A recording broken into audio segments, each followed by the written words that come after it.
I am Nayaswami Parvati, and today we'll be discussing the niyamas, which are in Lesson 5. And I wanted to give you just a little bit of personal experience that I've had with the niyamas. So I'll do generally in order. Uh, so we start out with purity and cleanliness, saucha. And I just wanted to say that Swami Kriyananda, and you'll have this in your lesson, says, be this. Patanjali is saying to us, be this, not do this. So be aware in your life of purity and cleanliness. Both of those words are fine. But really, what we're looking at is to understand the consciousness behind that. And I just wanted to give you some interesting highlights from my experience of these things. When I was living in San Francisco, Ananda had a house in San Francisco, and it was in a very wealthy area of the city. But when we would drive back from Ananda village, then we would enter into the city in the North Beach area, which is an area of nightclubs and all kinds of worldly stuff going on. And we'd have to drive straight through that after coming from Spiritual Renewal Week or something like that. And then we'd eventually hit the residential areas. But I remember, because we were so in the consciousness of the teachings, and we were living them all the time, teaching them, and we had just been to the village and heard Swami Kriyananda talk, that it was a joke. I just felt like, oh, Divine Mother, this is such a joke, when we drove through that nightclub area in North Beach. And I didn't feel it touching me at all. I just wanted to say that up front because we find ourselves living in many different situations. Sometimes we're in more of a protected spiritual environment, and sometimes we're more out there in the city, mixing with many different kinds of people, meaning many different kinds of consciousness and energy.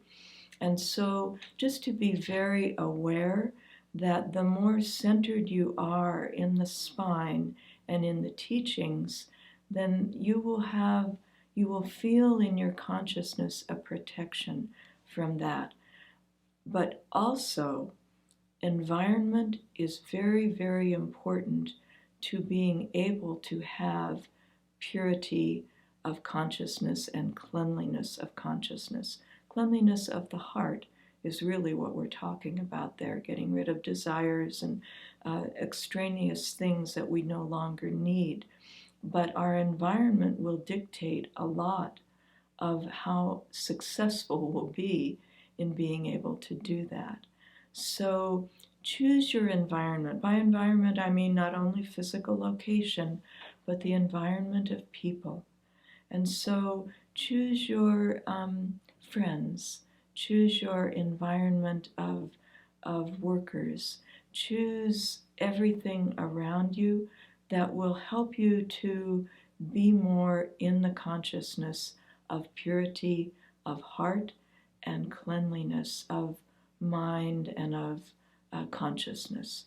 So don't be around people who have a lower consciousness.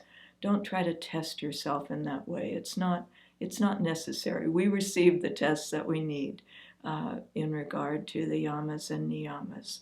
And so with regard to that first one, be aware of environment and really do be careful that you choose the environment which will be supportive of what you're trying to do spiritually. And purity and cleanliness are the first ones listed by Patanjali in the niyamas. The second one is contentment.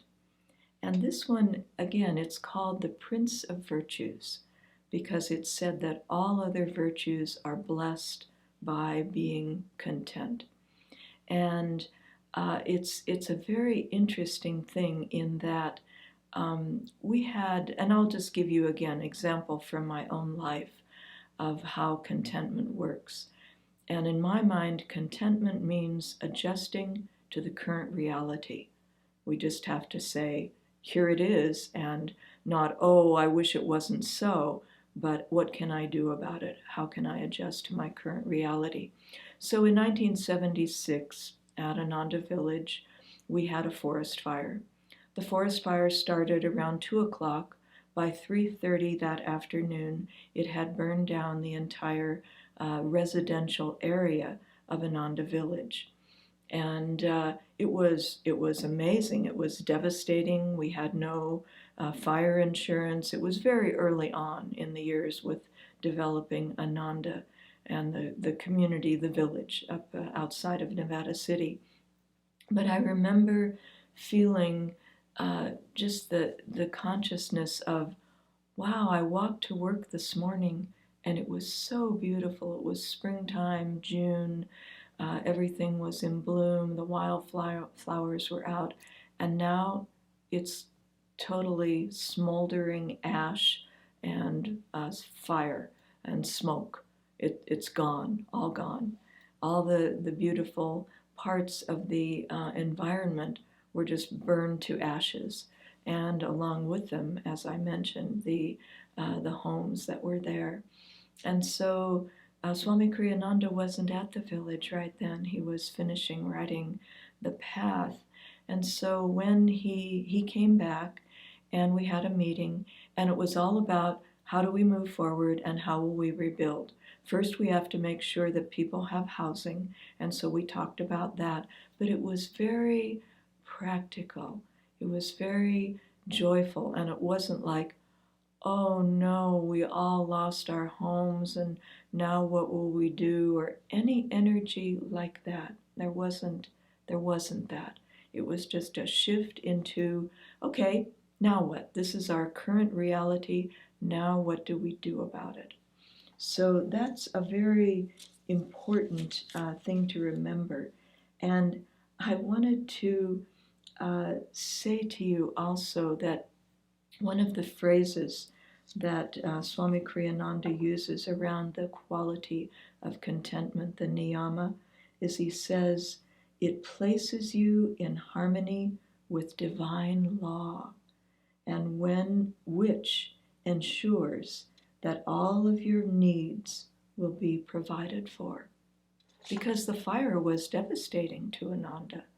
But if you place yourself in attunement with divine law, meaning your personal karma, the karma of the family that you're in, your workplace, the business you work for, whatever that is, but it places contentment, santosha, places you in harmony with divine law, which means all of that. And so we have to accept the realities and then work with them moving forward. But I love the fact that he also says, because this is what happened for us, it also, by placing you in harmony with divine law, it ensures that your needs will be provided for. We had no idea how those needs would be provided for in 1976. We had very little money, no fire insurance, and we had just lost all of our housing. And so people lived everywhere. We made it happen, and it took a number of years. It's not that it happened overnight. It ensures that it will be provided for, not immediately, but if you keep cooperating with that divine law, you place yourself in harmony with it, and you keep moving forward step by step, then your needs will be met. For us, they were met step by step. So that's two of the niyamas, the observances. The third one is austerity or tapasya. And austerity is a kind of a foreign word and a foreign concept to many people, but it simply means pulling your energy back from spilling it out wherever you'd like to. So, maybe I'll do this today, or maybe I'll do that, or that looks interesting. Rather than doing that, we bring our energy back and we control it a bit, and we look at what is most important to our lives. When we come on the spiritual path, then that usually takes the prime location of what is most important in our lives. And so, again, there's an interesting, just little situation. And it's interesting how you remember these things from long ago. It happened once, but I've always taken note of this particular situation in regard to controlling your own energy and using it wisely for spiritual growth. So, at Ananda in the early years, we were all young and we'd work all day at various jobs. Some people in the garden, but I didn't do that. I worked in other areas. And then at the end of the day, maybe we'd play volleyball. We just have fun and exert our energy and all of that. And I remember a woman who worked in the garden was walking by when we were getting a group together to play volleyball. And we said, "Oh, come and play with us. It'll be a lot of fun." And she looked at us and she said, "Right now, I've just been working in the garden all day long, and I am going to choose to use my energy to meditate after I walk home right now." And I thought, oh, wow, what a good choice. What an important distinction. For her, playing volleyball wasn't needed. For us, it was fun and it was relaxing. But for her, who had been working manually all day long, it wasn't. It was going to be more exhausting than it would have been for the rest of us. And so she chose to gradually, gently walk home and then meditate. And so those are little things, but the little things are what matter. And it's what really makes or breaks our spiritual life as we move along through it step by step. So austerity is also the ability to accept criticism and denigration, maybe that's a stronger word, but criticism from others. And again, I'll give you an example from my own life.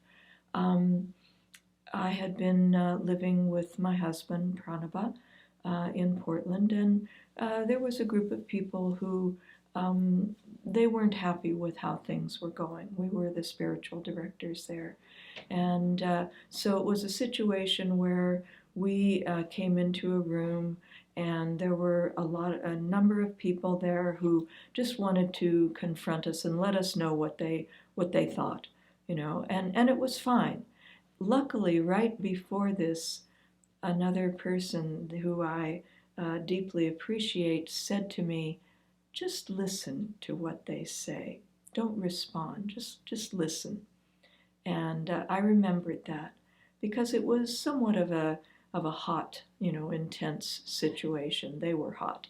I wasn't hot, but they were.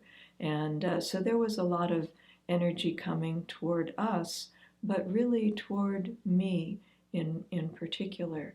And I just remembered that thing of just be centered, listen to what they have to say, and see what sticks. What is mine, and what are things that I don't really think I've been doing. Anyway, it wasn't. I've always remembered it because it was intense, but it also allowed me just to accept other people's opinions of me and what I had been doing for several years. So, and austerity, tapasya, means being able to accept that, being able to put yourself in again a very centered situation inside, to withdraw within and just be open to what is happening around you, to the energy that's being directed toward you. Centered in the self within. So that's a way to look at tapasya. And it's also, remember, it's a way to, tapasya means, and austerity means, closing off those things that are not needed. Things that, oh, maybe I'll do this, or maybe I'll do that, with that kind of energy, but closing those off enough so that you can build up a reservoir of energy to use in the ways that are most important to you. So I would look at austerity in that way. There's a number of different ways to look at it, but that would be one suggestion. The next niyama is swadhyaya, which means, it's translated study of the scriptures, but Swami Kriyananda said no, swa is the self, swa is the higher self, and it's study of the self. And it's also, as we study ourselves, it's becoming more self-aware.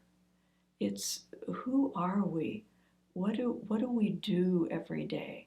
So by self-study, we become more aware of how we are, why we do what we do, how we present ourselves to the world. And with yoga, we want to take charge of our lives. We want to take charge of our own energies.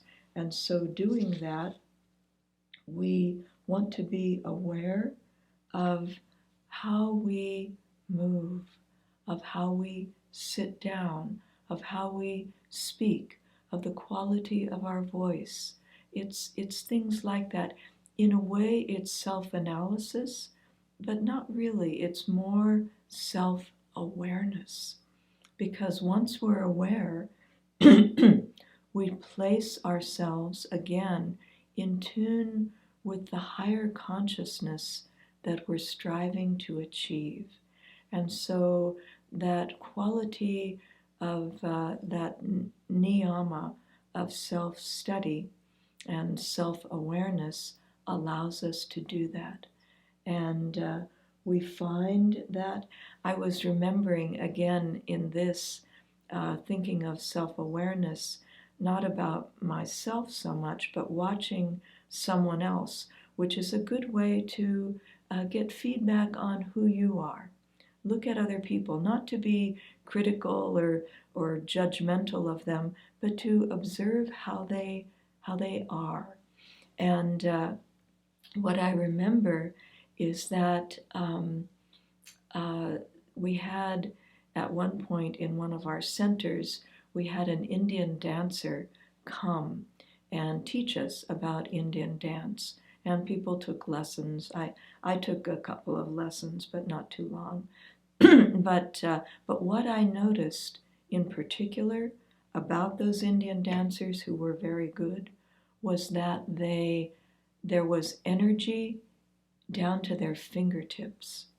There was energy and awareness of their movements in every aspect of their body, every part of their body, their facial movements, their fingers, their arms, how they moved. It was really quite amazing to watch, with the understanding of self-awareness.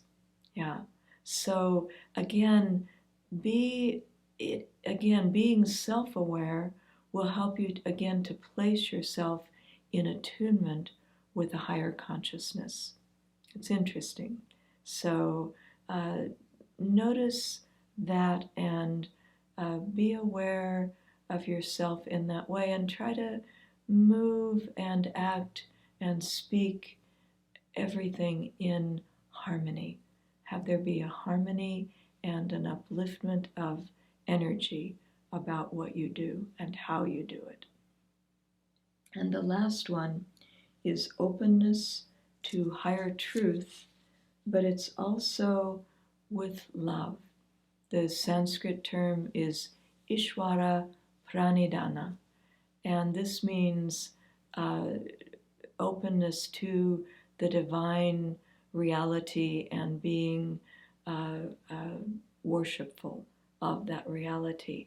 But mainly what I wanted to say about this one is that it's important, very important, to our practice of yoga, our study of the yamas and niyamas, that we are aware more and more, I was going to say constantly, but we have to work toward that, of a higher reality.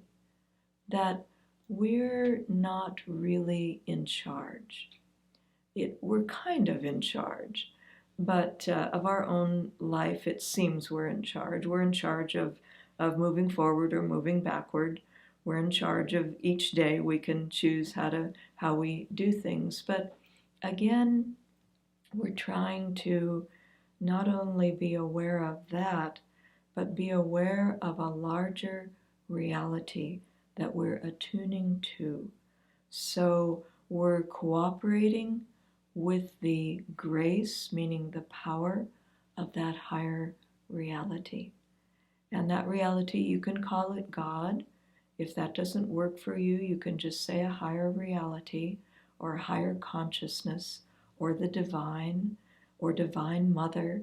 You can use whatever term you like for it, but it's important that we become aware of that overarching higher consciousness that we're trying to attune to with love.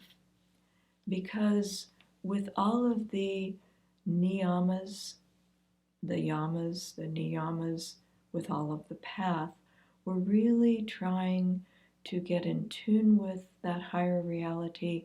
And the key to that, the bridge to that, is developing devotion and divine love.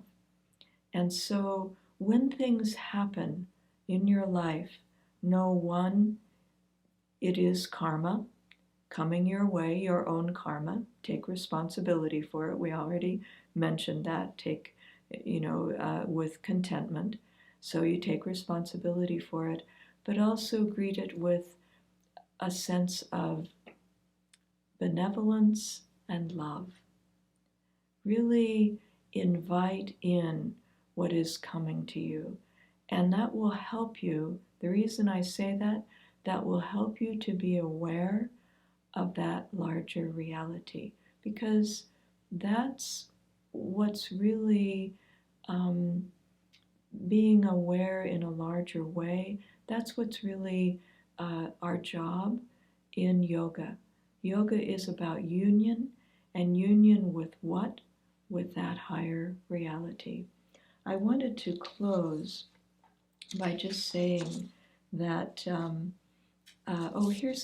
here's an interesting thing about awareness, and this is from the Essence of the Bhagavad Gita, the paperback edition, on page 420, if you want to look it up in context.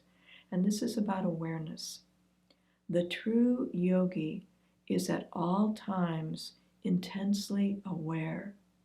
He is interested also, not in the sense that he is emotionally involved, but in the sense that he gives energy rather than waiting to receive it.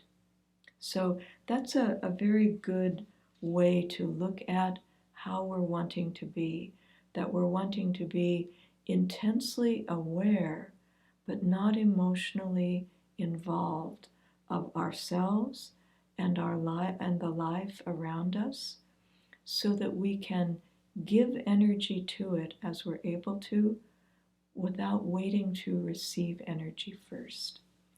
And I'd like to close by reading one of the affirmations from Affirmations for Self-Healing. And this one is on devotion as a way to access, to understand it, and to access it more in your own life. With the sword of devotion, I sever the heartstrings that tie me to delusion. With the deepest love, I lay my heart at the feet of omnipresence. With the deepest love, I lay my heart at the feet of omnipresence. Joy to all of you.